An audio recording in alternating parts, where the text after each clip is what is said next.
Hello guys, आज हम explain करने वाले हैं एक साइंस फिक्शन फैंटेसी मूवी को जिसका नाम है आफ्टर अर्थ। मूवी की शुरुआत में हम साइफर और उसके बेटे केटाई को देखते हैं और जल्दी ही इनका प्लेन क्रैश हो जाता है और केटाई प्लेन से बाहर गिर जाता है। तभी हमें बताया जाता है कि ये वही पृथ्वी है जिसकी हम कहानियां सुनते थे, पर इंसानों ने इस खूबसूरत दुनिया को बर्बाद कर दिया, जिसकी वजह से 1000 साल पहले इंसानों ने पृथ्वी को छोड़ दिया और एक दूसरे प्लेनेट नोवा प्राइम यानी दूसरी दुनिया में चले गए। पर यहाँ भी खतरे कम नहीं थे। एलियंस ने हम इंसानों पर अर्सा नाम के हैवानों को छोड़ दिया, ऐसे अंधे राक्षस जो डर के पसीने से हमें ढूंढ लेते थे और हमें मार देते थे ताकि हम यहाँ पर ना रह पाए। और मानव जाति एक बार फिर से खात्मे की कगार पर थी। पर तभी एक रेंजर सामने आया, कमांडर साइफर, जो पहले अदृश्य रेंजर बने क्योंकि अर्सा उन्हें सूंघ नहीं पा रहा था, क्योंकि उन्होंने अपने डर पर बहुत ही ज्यादा काबू पा लिया था। और जो इन अर्सा को मारते हैं उन्हें रेंजर कहा जाता है। इसके बाद कहानी 3 साल पीछे चली जाती है और हमें दिखाया जाता है कि केटाई की ट्रेनिंग चल रही है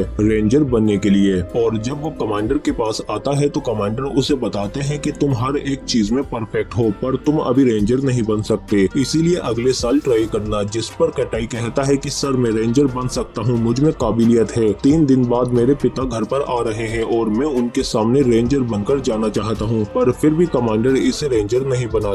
और फिर 3 दिन बाद केटाई के पिता साइफर अपने घर पर आ जाते हैं और फिर खाने के टाइम पर साइफर अपने बेटे से पूछते हैं कि क्या तुम रेंजर बन पाए, जिस पर वो कहता है कि उन्होंने मुझे अभी रेंजर नहीं बनाया है। और फिर वो गुस्से में अपने रूम में चला जाता है, जिसके बाद साइफर की पत्नी उसे समझाती है कि तुम अपने बेटे को रेंजर की तरह नहीं बल्कि एक पिता की तरह समझाओ, उसे तुम्हारी जरूरत है। और फिर साइफर केटाई के रूम में जाता है और उससे कहता है कि तैयार हो जाओ, कल तुम मेरे साथ एक मिशन पर चल रहे हो। जिसे सुनकर केटाई बहुत खुश हो जाता है क्योंकि वो हमेशा से ही अपने पिता जैसा बनना चाहता था। और फिर अगले दिन ये दोनों अपने अगले मिशन के लिए अपनी दुनिया से निकलकर दूसरी दुनिया की तरफ जाने लगते हैं, क्योंकि ये अपनी जहाज में एक अर्सा को दूसरी दुनिया में ले जा रहे हैं, क्योंकि इसे वहाँ पर ये आजाद कर देंगे। जिसके बाद सभी रेंजर उसे मारने की और उससे न डरने की ट्रेनिंग लेंगे। और जब साइफर सो जाता है तो केटाई अर्सा के पास जाता है, लेकिन केटाई उससे डर जाता है, जिसे अर्सा महसूस कर लेता है। तभी यहाँ पर साइफर आ जाते हैं और वो केटाई को वापस भेज देते हैं। पर थोड़ी देर में ही स्पेस में एक तूफान आ जाता है। उल्का पिंडों के बड़े बड़े पत्थरों से इनका जहाज खराब होने लगता है। साइफर कहता है कि फौरन जहाज को किसी नजदीकी प्लेनेट की तरफ ले जाओ। और फिर इनकी टीम फौरन अपने जहाज को एक करीबी प्लेनेट के पास ले जाते हैं, पर ये देखते हैं कि वो प्लेनेट पृथ्वी है। साइफर कहता है कि हम पृथ्वी पर नहीं उतर सकते क्योंकि यहाँ की हर एक चीज हमें मारने के लिए बनी है। पर तूफान की वजह से इनका शिप बहुत ज्यादा खराब हो चुका था, इसीलिए वो नीचे पृथ्वी पर गिरने लगता है। साइफर अपने बेटे को शांत करने की कोशिश करते हैं, तभी रास्ते में ही शिप के 2 हिस्से हो जाते हैं और शिप नीचे गिर जाता है। और फिर जब केटाई होश में आता है तो वो देखता है कि सभी रेंजर मारे गए हैं। और जब ये अपने पिता के पास पहुंचता है तो वो जिंदा होते हैं। केटाई उन्हें बताता है कि सभी रेंजर मर चुके हैं और शिप का दूसरा हिस्सा भी लापता है। इसके बाद साइफर केटाई से इमरजेंसी डिवाइस बीकर को लाने को कहता है, और जब केटाई वो डिवाइस लाता है तो वो टूट चुका था। इसके बाद केटाई अपने पिता को उठाकर कंप्यूटर सिस्टम की तरफ ले जाता है, जिससे साइफर को हालात का अंदाजा लग जाता है। और फिर वो केटाई को बताते हैं कि इमरजेंसी बीकर से हम अपनी मदद के लिए सिग्नल भेज सकते हैं, पर यह खराब हो चुका है। लेकिन एक दूसरा इमरजेंसी बीकर शिप के दूसरे हिस्से में होगा जो यहाँ से 100 किलोमीटर दूर है, और अब तुम और मैं ही जिंदा बचे हैं। पर मैं वहाँ तक नहीं पहुँच सकता क्योंकि मेरे दोनों पैर टूट चुके हैं, इसीलिए अब तुम्हें ही जाकर शिप के दूसरे हिस्से से उस इमरजेंसी बीकर को लाना होगा। पर पृथ्वी के इस वातावरण में तुम सांस नहीं ले पाओगे, इसलिए तुम्हें ये इनहेलर लेने होंगे, जिसके बाद तुम 24 घंटे तक आसानी से सांस ले सकते हो। इसके अलावा तुम्हारे सूट पर कई तरह के कैमरे लगे हुए हैं, इसीलिए जो भी तुम देखोगे वो मैं भी देख पाऊंगा,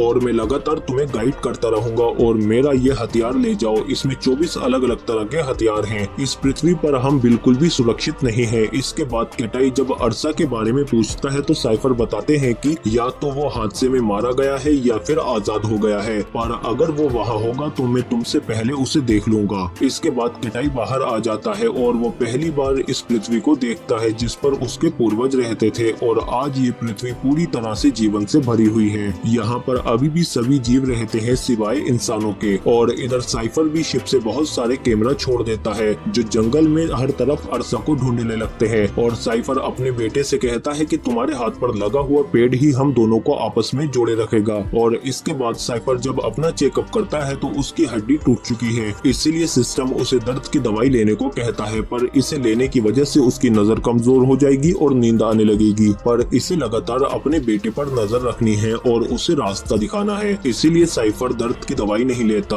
और फिर केटाई जंगल में आगे जाने लगता है। तभी साइफर कहता है कि तुम्हारी तरफ कोई जिंदा चीज आगे आ रही है और जल्दी ही केटाई के सामने एक बबून आ जाता है। साइफर इसे शांत रहने को कहता है, पर केटाई घबराहट में उस पर पत्थर मार देता है, जिससे बबून यहाँ पर अपने सभी साथियों को बुला लेता है। साइफर केटाई से कहता है कि बेटा जितनी तेज हो सकता है उतनी तेज भागो, आगे सामने की तरफ कुछ ही दूरी पर एक नदी है, उसके पास चले जाओ। और फिर केटाई तेजी से उन बबून से बचता हुआ नदी की तरफ भागने लगता है, पर बबून तादाद में बहुत ज्यादा है और लगातार इसका पीछा करते रहते हैं। पर केटाई भागता हुआ नदी के पास पहुंच जाता है और नदी पार करके दूसरी तरफ चला जाता है, पर घबराहट में वो फिर से भागता ही रहता है। साइफर कहता है कि तुम्हारी बॉडी में कुछ हो रहा है और केटाई जब अपना हाथ चेक करता है तो उस पर एक जहरीला जीव था, जिसने इसके हाथ पर काट लिया था और जल्दी ही इसके शरीर में जहर फैल रहा है। साइफर इसे इंजेक्शन लगाने को कहता है। केटाई एक इंजेक्शन तो लगा लेता है, पर जब दूसरा इंजेक्शन लगाने जाता है तो वो कहता है कि मेरे हाथ सुन हो गए हैं, मैं इंजेक्शन नहीं लगा पा रहा। जिस पर साइफर कहता है कि इंजेक्शन को वैसे ही पकड़कर सीने के बल गिर जाओ। केटाई ऐसा ही करता है और इंजेक्शन लग जाता है। साइफर कहता है कि कुछ देर आराम करो ताकि दवाई तुम्हारे शरीर से जहर को खत्म कर सके। इसके बाद जब केटाई दोबारा होश में आता है तो साइफर उसे फौरन एक गर्म जगह पर पहुंचने को कहता है, जहां पहुंचकर वो अपना पहला इनहेलर लेता है। पर जब केटाई इनहेलर चेक करता है तो दो टूट चुके थे, पर वो ये बात अपने पिता को नहीं बताता। इसके बाद रात को केटाई अपने पिता से पूछता है कि आप पहली बार अदृश्य यानी इनविजिबल कैसे बने थे, जिस पर वो उसे बताते हैं कि मैं एक दिन जॉगिंग कर रहा था, तभी मेरे सामने अर्सा आ गया।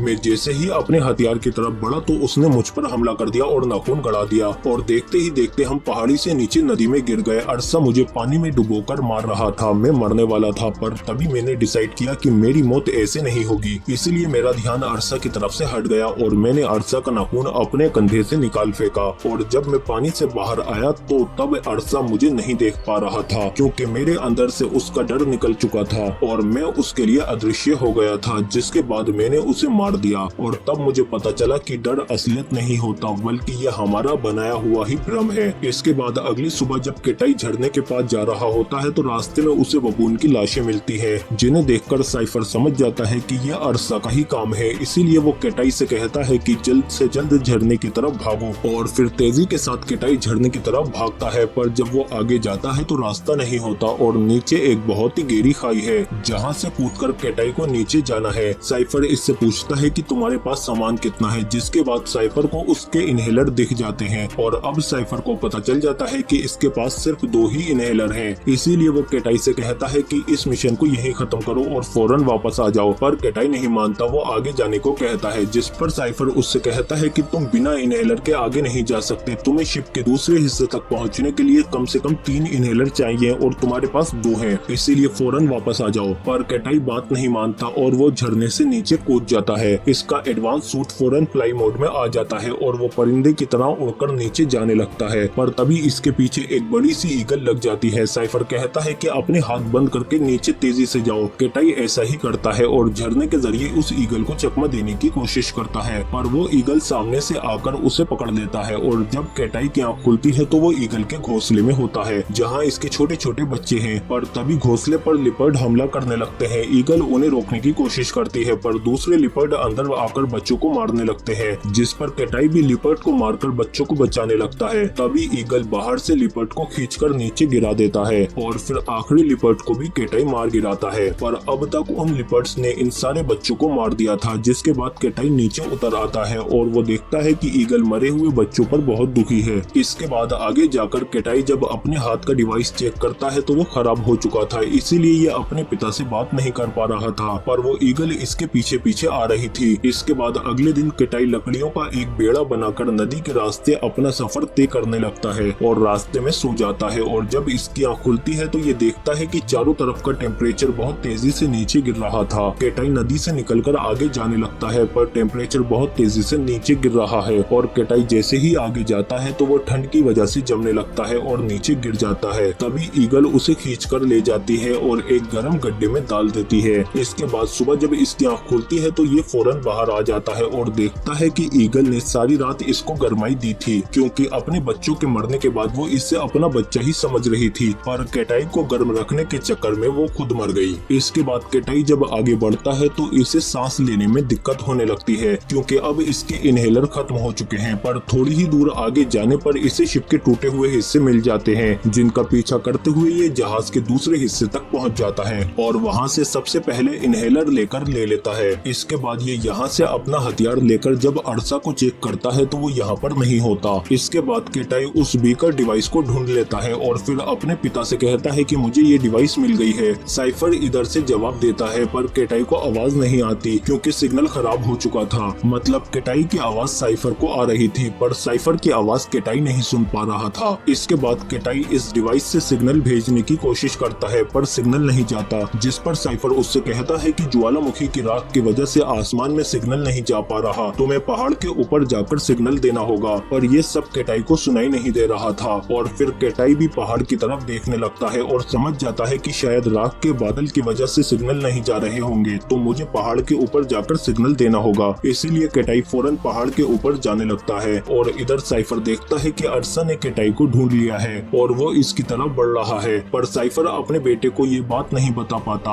और केटाई लगातार ऊपर की तरफ जाने लगता है। और फिर जब ये पहाड़ के अंदर जाता है तो वहाँ पर अरसा इसके ऊपर अटैक कर देता है, पर केटाई बच जाता है और यहाँ से भागने की कोशिश करता है। क्रिस्टल की वजह से अरसा उस तक नहीं पहुँच पा रहा था और तभी केटाई ऊपर से पानी में गिर जाता है और इधर साइफर की हालत बिगड़ने लगती है। तभी केटाई को पानी में ऊपर से रोशनी आती हुई दिखाई देती है और वो वहाँ से जाकर ऊपर चढ़ने लगता है, पर तभी नीचे से अरसा उस पर अटैक कर देता है, लेकिन केटाई अपना पेड़ छुड़ाकर ऊपर चढ़ जाता है। लेकिन अरसा दोबारा अटैक कर देता है, लेकिन केटाई उससे बचता हुआ आखिरकार ऊपर आ ही जाता है और सबसे पहले डिवाइस से सिग्नल भेजने की कोशिश करता है, पर अरसा ऊपर आकर केटाई को पकड़कर फेंक देता है, पर वो अभी भी पूरी तरह से बाहर नहीं आ पाया है और केटाई जख्मी होकर नीचे गिर जाता है। तभी उसे अपनी बहन का ख्याल आता है, जिसने बचपन में इसे बचाने के लिए एक बॉक्स में बंद कर दिया था और खुद अरसा के सामने आ गई थी और इसकी आंखों के सामने ही अरसा ने इसकी बहन को मार दिया था। और अब अचानक केटाई अपना खून और आसपास के नजारे महसूस करने लगता है, खुशबू को महसूस करने लगता है, जिस वजह से इसका ध्यान अरसा के ऊपर से हट जाता है और अब अरसा इसके ऊपर आ जाता है, पर फिर भी वो इसे महसूस नहीं कर पा रहा था क्योंकि केटाई अब उससे नहीं डर रहा था और वो अरसा के लिए अदृश्य यानी इनविजिबल हो चुका था। साइफर भी ये सब देख रहा होता है और फिर केटाई उठकर अपना हथियार उठाता है और अरसा पर अटैक करने लगता है, पर अरसा केटाई को महसूस नहीं कर पा रहा था और फिर केटाई उस पर अपने हथियार से हमले करने लगता है और फिर केटाई अरसा के ऊपर चढ़कर उसकी गर्दन में अपने वेपन को घुसा देता है, जिससे अरसा चीखता हुआ पहाड़ी के नीचे की तरफ गिरने के लिए जाने लगता है। पर तभी केटाई अपने वेपन को बड़ा करके दोबारा उसकी गर्दन में घुसा देता है और उसे नीचे गिरने से पहले ही मार गिराता है और शिप के दूसरे हिस्से से साइफर ये सब अधमरी हालत में देख रहा होता है। इसके बाद केटाई बीकर डिवाइस को उठाकर अपने लोगों को सिग्नल भेज देता है, जिसके बाद इनके लोग आकर दोनों को अपने शिप में ले जाते हैं और अब सबको पता चल चुका है कि केटाई ने अदृश्य होकर अरसा को मारा है। और जब ये अपने पिता के पास आता है तो वो अपनी टांगों के इलाज के दौरान ही खड़े होकर केटाई को सैल्यूट करते हैं और अब ये लोग पृथ्वी को छोड़कर अपनी दुनिया में जाने लगते हैं, जो इंसानों के बिना जीवन से भरी हुई है। और ये मूवी यहीं पर खत्म हो जाती है। अगर आपको ये वीडियो अच्छी लगी है तो प्लीज लाइक जरूर करो इसे।